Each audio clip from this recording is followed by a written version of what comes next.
రాజ్యాంగ ద్రోహులే ఎస్సీ వర్గీకరణను వ్యతిరేకిస్తున్నారని ఎంఆర్పీఎస్ అధ్యక్షుడు పద్మశ్రీ అవార్డు గ్రహీత మందకృష్ణ మాదిగ అన్నారు. ఎస్సీలతో సమానత్వం సాధ్యం కావాలంటే ఎస్సీ వర్గీకరణ జరగాలని తెలిపారు.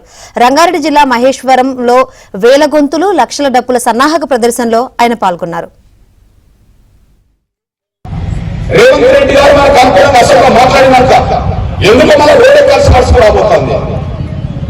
వాస్తవానికి రేవంత్ రెడ్డి గారిని నేను రెండు కారణాల వల్ల విశ్వసించాను.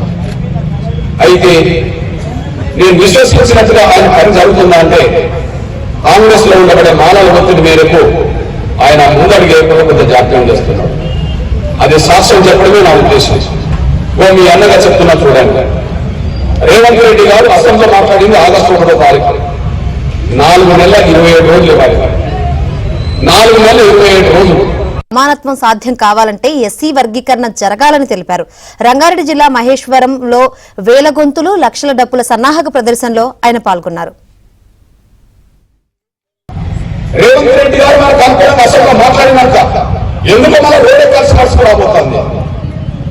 వాస్తవానికి రేవంత్ రెడ్డి గారిని నేను రెండు కారణాల వల్ల విశ్వసించాను. అయితే నేను విశ్వసించినట్టుగా ఆయన పని జరుగుతుందా అంటే కాంగ్రెస్ లో ఉండబడే మానవ ఒత్తిడి మేరకు ఆయన ముందడుగు వేయకుండా కొంత జాప్యం చేస్తున్నాడు. అది సాక్ష్యం చెప్పడమే నా ఉద్దేశం. మీ అన్నగా చెప్తున్నా చూడండి. రేవంత్ రెడ్డి గారు అసెంబ్లీలో మాట్లాడింది ఆగస్టు 1వ తారీఖు. 4 నెలల 27 రోజులు ఇవ్వాలి. 4 నెలల 27 రోజులు.